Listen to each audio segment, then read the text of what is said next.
everyone, I'm Captain Logan, and welcome to another rousing primetime crisis adventure. It's time for another Supergirl vlog, and some of you right away are going to know what I'm talking about when I say this, but I was both really disappointed and really enjoyed this episode all at the same time. Let's start right away with Hank Henshaw.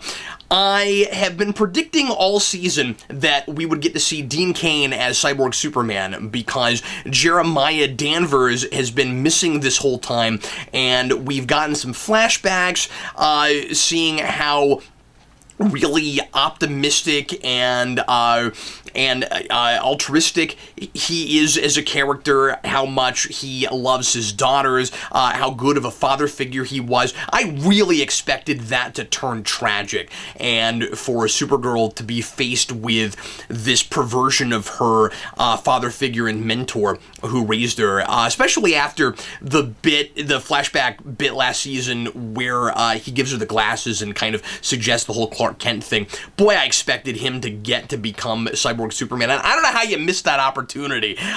Perhaps it didn't dawn on them, the production staff. Perhaps they decided he wasn't in the right kind of physical shape to do a thing like that, and maybe he wasn't prepared to get himself into that kind of shape. Who knows? But that seemed like such a no-brainer to me, and I felt, and I hate to say I don't like what they're doing because it's not what I wanted. I don't know if I like what they're doing yet, because we haven't gotten enough of it. So, of course, I'm keeping an open mind, but I can't help but just personal taste issue.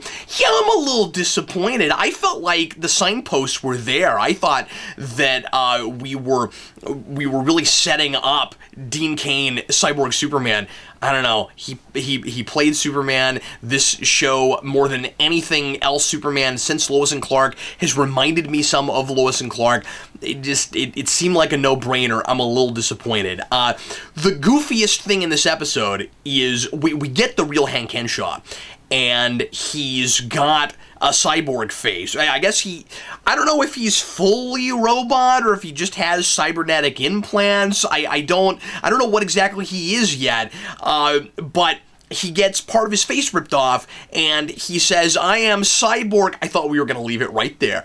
"I am Cyborg Superman." What? You don't look like Superman? As far as I can tell, you don't have his powers? Why are you calling yourself that? This is worse than the Mon-El thing, which we still have never gone back and had a better explanation for.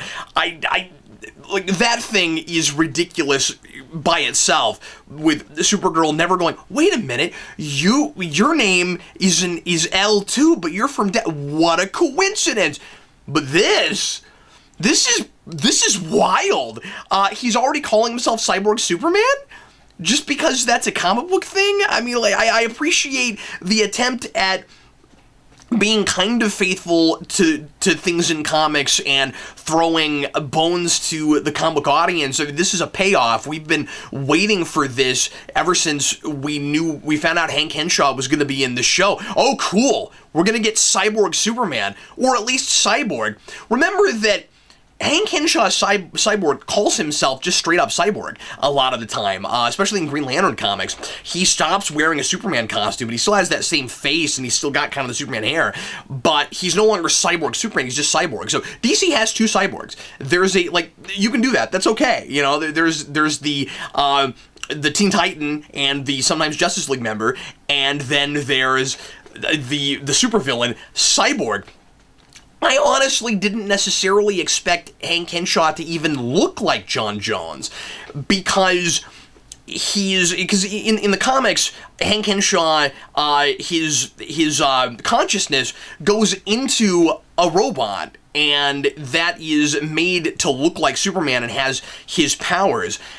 So I figured when we finally saw him, that first of all, I always said that Hank Henshaw was a red herring, like making him look the way he does at the beginning, so that he could be kind of the more standard version of Martian Manhunter that we've had in a lot of years, and that when we finally got to Hank Henshaw, he would probably not look anything like that. And also, when we cast Tyler Holchin, is it? Holchin, when we cast Superman, I thought maybe he would play Cyborg Superman if Dean Cain didn't. I mean, I was really pushing this Dean Cain theory, but alternatively, and I don't think I said this on camera, but alternatively, I thought, well, perhaps he would get to play him, and you would have an actual straight up Cyborg Superman. No, he's calling himself that before he's wearing a Superman suit. He doesn't have Superman's face. That is so goofy. Right away, besides the look and him calling himself that, and the look is whatever. He could eventually, maybe transport his consciousness into something that looks like Superman. I don't know what he's gonna do, what they're gonna do with this, but right now, he is kind of just a thug or a hired gun for Cad, or not a hired gun, but because he believes in Cadmus's cause, but he's kind of just an enforcer for Cadmus right now, and I love that. I kind of want him to get to go off on his own and be his own supervillain. And I mean, Cyborg Superman is a force to be reckoned with, and he has his own personal vendetta with Superman.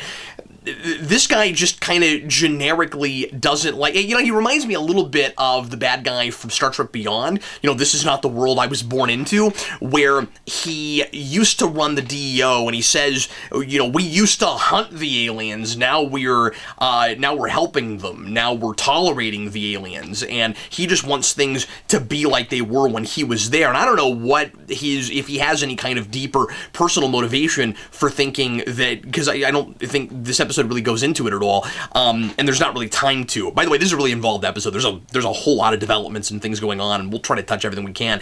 But it doesn't seem to be anything more than, I used to run the DEO, and we thought that the aliens were a threat and we should get rid of them, which is Lilith Luthor's whole thing also. And so the two of them together kind of just look like big comic book villains, and of course, he should be an over-the-top comic villain, but I want him to get to do some things on his own. When you get to the end, and this whole plan is confusing to me, and I'm not buying some of the elements of it. So we get Supergirl at Cadmus's base, and Lilith Luthor threatens to kill Mon-El with lead. We find out that lead is his weakness, which it is in the comics, and a lot of people were predicting that they would go ahead and do that in the show, and they have now. So he gets shot with lead bullets, and she says, "Okay, no, I'll do what you want me to," and that is to exhaust her heat vision in order to lose her powers. We're calling back all the way to Red Tornado when she burned out her heat vision, and I had forgotten about that. I like that the Kryptonians in this show aren't so insanely powerful that they have other weaknesses, like they can, drain their power and, their solar power. And I think it happens a little fast here. It seems kind of easy. Like, has she never shot her heat vision for this amount of time before? Or maybe it's just the amount of it, like the intensity of the heat vision for that period of time. But anyway, so the whole idea at first seems to be she wants to harness that power and try to use it. And she could still do that, I suppose. I don't know if she somehow collected it. But really her endgame is just to weaken Supergirl enough that she can draw blood from her. And I thought the scene where she gets her blood was hilariously melodramatic, because, they strap her down to a table, and I expected some kind of insane science experiment. I thought maybe we were going to clone her. I thought maybe we would use her blood and give it to Hank Henshaw so that he could develop her powers somehow. And what it really is just drawing blood. I don't know why right there she couldn't have just gotten down with a syringe and done that. But I guess they're trying to fake the audience out, and so it's kind of there to keep us guessing, and so our villain is being more over the top than she really needs to be in order to do that. But she is a Luthor, and she seems to be pretty much exactly Lex Luthor, like scientist Lex Luthor, because she and Lex are on the same page, and they both have kind of twisted the story with Superman to make them the victims and the heroes. And so at the end, the whole reason that she got the blood was just so that Hank Henshaw could go to the Fortress of Solitude, break in, and learn about some project called Medusa, which, as far as I know, came out of nowhere. I don't think that's been mentioned before, but if somebody else remembers it, leave it in the comments. So I have questions, many questions. First of all, how do they know where the fortress is? Is there something more to Cyborg Superman calling himself Cyborg Superman than we're getting from this episode? Because after the Mon-El thing, I don't trust it. I feel like he's just calling himself that because that's what he's called in the comics. And I can't believe that, but that really is what it seems like. Unless he somehow or rather at some point was able to get the memories of Superman or somehow or something off screen that we don't know about. I don't know how they know where the fortress is. I don't know why Supergirl's blood would get you into the Forces of Solitude. Like, are there multiple ways to do that? I mean, that thing, is it just a generic DNA scanning device where, like, any bit of the body that you can put on that proves that you're Supergirl would let you in? I don't know how Hank Henshaw knows how you can get into the Fortress of Solitude. That goes along with, I don't know how he knows where the fortress is. And furthermore, Kelex, if that is indeed Kelex, the floating robot, is right there. Does it not have the ability to see? It's an AI. Like, I thought it could actually see people, but because the DNA is there, it's like, oh, that's Supergirl, which I thought was really bizarre. So I guess we'll see where all of that ends up going. But this is not where I thought we were going, and I'm not impressed yet. I guess we'll see what happens. I mean, I really was excited to finally get to see Cyborg Superman in the show, and the guy who plays John Jones and is playing Hank Henshaw, respectively, is doing a good job of differentiating them. But right now, he's kind of just a big, thuggish brute force, and there doesn't seem to be anything to him personality-wise yet. And you know, perhaps, he does have some kind of vendetta against Superman, I guess, or Supergirl. Well, it can't be Supergirl because he got picked up well before she was Supergirl, obviously, so who knows what his beef is. I guess we'll find out what's going on with all of that, but that's where I was kind of disappointed. One thing I thought was kind of neat is doing Vigilante here, a different version of him, and this one is more interesting, doing or at least he's got a backstory, and I kind of buy it. But I like doing it in such close proximity to the Arrow episode. For whatever reason, right away, watching this episode, I don't know why, I started thinking, oh, it would be really neat if we started doing more characters, more alternate universe characters of characters in the CW-verse, since this is in the Arrow Flash universe, since this is on the CW now, and it's, of course, you know, some of the same people working on it, and we're about to get that big giant crossover. I think it would be cool, because we know that a lot of the alternate Earths have, of course, alternate versions of some of these costume characters, and they did it in this episode, and there's also besides that, there's also a mention of Thanagaria, which I thought was cool. The metal that the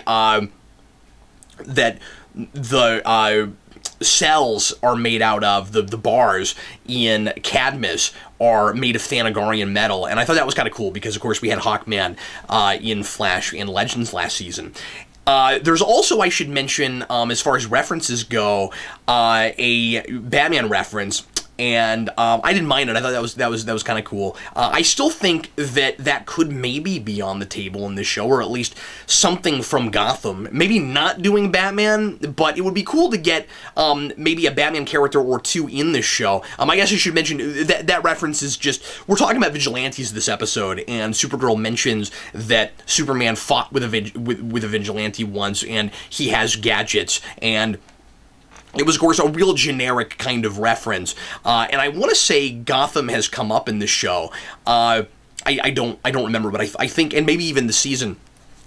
But since we've used some Batman characters and especially Batman villains in Arrow, it would be cool to see some of that stuff in Supergirl also.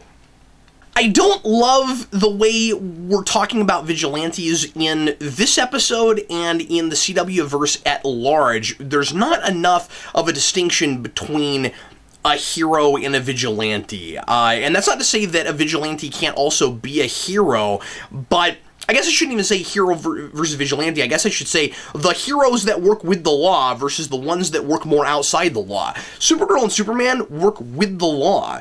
Supergirl is basically an agent of a, albeit underground and not officially known or talked about, government organization, and she's lumped in here in conversation about vigilantes and doesn't pipe up and isn't like, hey, I'm not a vigilante. And I thought that was really strange, and she seems to think that she has to be kind of okay with anybody working outside the law as long as they don't go too far and cross a line. I'm not sure exactly what her line is. I'm not really saying that I mind that she's okay with Guardian, because in that in his first appearance, all he does is help fight a big monster creature.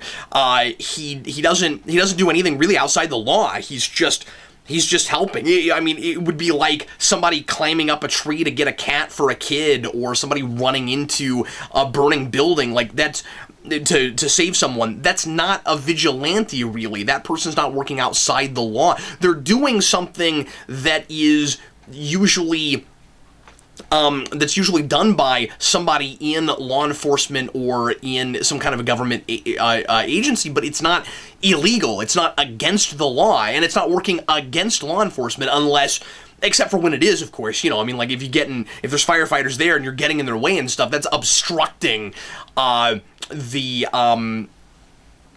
firefighters or the police or whatever it is. So like that's problematic. That's kind of vigilante behavior.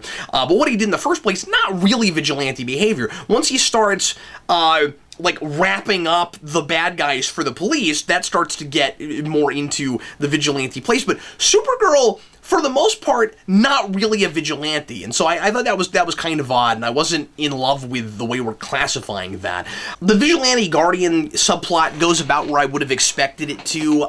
It's not bad. I kind of like the twist that vigilante is just taking out guys who have gamed the system. The rest of the episode isn't really about that. There's not really a lot of social commentary there or exploring justice in the like what real justice is versus our imperfect system. But I kind of like that because the reason James feels the need to go out and help, even though we have somebody like Supergirl doing that, is that it is an imperfect system. There are people that need to be brought to justice, and bad things happening that there's just not enough people within the law and enough superpowered people to go out and stop these problems. So he feels the need to go in and do that. So it makes sense with all of that. But like I said, it's not really an idea we're exploring real hard. I'm glad there is some kind of a development with that beyond just your typical frame job. And I like that it's not a frame job. I like that at first it looks like that, and then it turns out that Vigilante just took advantage of James, roping up a guy, and but you have your kind of your sort of typical frame job where it looks like to the public that this new superhero is bad news, and that at the end they all praise him and worship the ground he walks on. I'm glad that there is, and I think we kind of do that so that we can establish the status quo, so that Guardian can be around and people aren't questioning him constantly, and he can work with Supergirl and stuff. But like I said, I like that there's some kind of a development there where now Alex knows that James is vigilante because Wynn just can't keep his mouth shut about it. He's got to do everything he can to keep the DEO from going after James. The big question I had at the end was, why not go ahead and tell Supergirl at this point?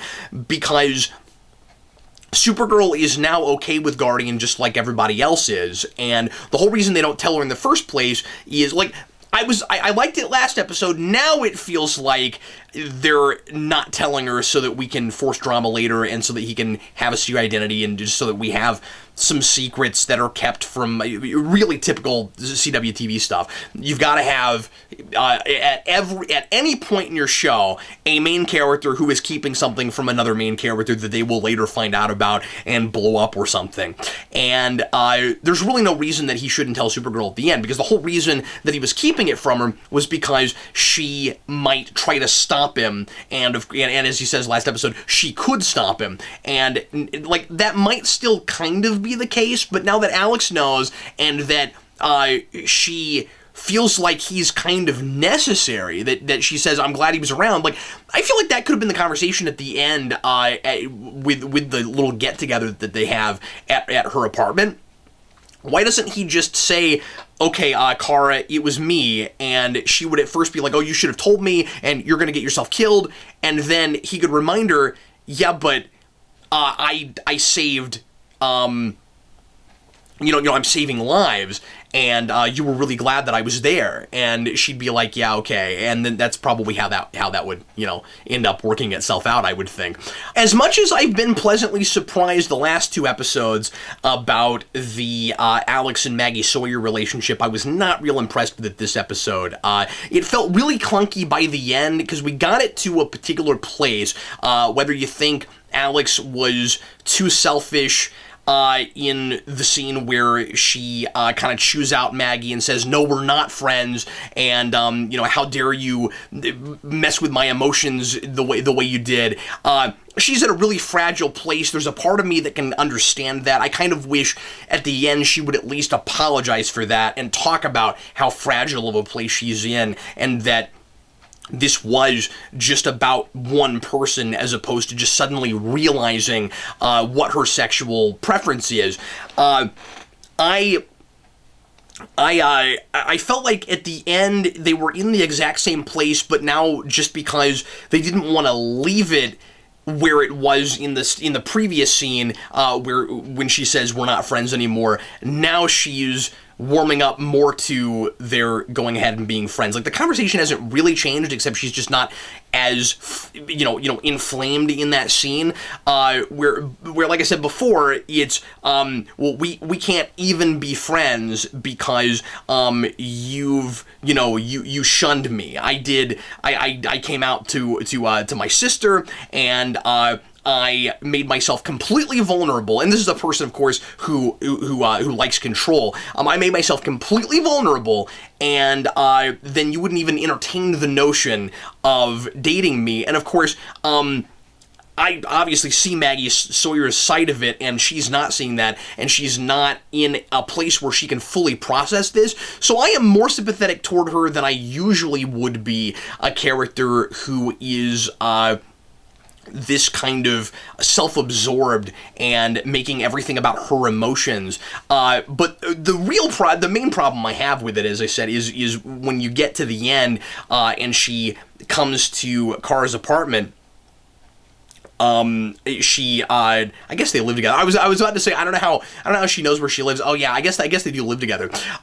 She basically just has the same "I want to be friends" speech, and Alex is like, okay, fine, I guess maybe we can be friends. I mean, she doesn't even really say all that much of anything, but I guess what's supposed to maybe be going on there is, like, the conversation changes, I guess, a little bit, because she says, I can't imagine my life without you. I guess that's supposed to maybe open the door, that, like, down the road, maybe they can get together, but I wish she would just come out and say that. I wish she would just say, look, you're too emotionally fragile in figuring out your, identity issues right now, that I don't feel comfortable dating you. I think that could turn out bad, but maybe down the road, when you've matured more with all of this, we could we could revisit it, and that's what she should say. And I felt like it was pretty clunkily written. I should say that this script overall, besides like there's some plotting stuff I like, okay, but dialogue-wise and relationship-wise, I thought this was kind of weak for this season. And like none of the comedy with Wynn this time landed. He's been really fun and witty this whole season, and it felt like third, fourth season Felicity writing to me this episode. Another thing that made me laugh out loud that I thought was absolutely preposterous, as far as dialogue writing, here's an example, is when John Jones is talking to Kara, and he says, this is toward the beginning of the episode, I can't imagine you as a teenager. Well, I can. And she says, yeah, I didn't, I haven't always been this mature. I know there's some folks that have been watching that will agree with me on this, who have left comments, because they've left comments about these, and we've talked about this, about these clunky character arcs that she's had, where she has kind of a light switch moment at the 11th hour and is thinking about things really simplistically and is very much in her own little world, and sometimes seems, well, and then there's all that talk from last season, even into the beginning of this season, from Cat Grant about how entitled she is and how much of a product of her generation she is, which, again, I don't like. She's not fully of that generation. She spent some of her formative years on Krypton, but she is written that way some of the time. So, yes, I can imagine her as a teenager. That scene was really funny. It was great to get to see Dean Cain again, and he's there real briefly, but he's but I really like him having kind of the Jonathan Kent and Superman values, and he's kind of the beacon of hope in the middle of this darkness. I've always said that you can tell a dark Superman story, but Superman should not be made dark in order to tell that story. Unless it happens naturally within the course of the story. I really like the Injustice comics, which do that. They take the real, honest-to-God, altruistic Superman and make me buy that he turns into a tyrant. So you can do that, but I just mean you shouldn't do, and I feel like Man of Steel and BVS kind of did this. You shouldn't take him, and the same thing with Supergirl, of course. You shouldn't take these characters and make them cynical in the first place. That kind of changes the chemical makeup of what they are. And this episode does a pretty good job of not getting too far away from the ideas and the tone of this show, but doing a little bit of a darker and heavier episode. I really like that. I also like, and I like that it doesn't get so rough that it's no longer a family show. Like my 6-year-old was able to watch this episode with me. But there is some heavy stuff, and there was some nice kind of creepy atmosphere in the Cadmus stuff. Another thing I really like, and this will be my last point, is I like the paralleling with John Jones and Lilith Luthor in Cadmus. And he's, of course, not even aware of all of that stuff. And he's... I think it's really interesting that he's accidentally kind of going down that path. So...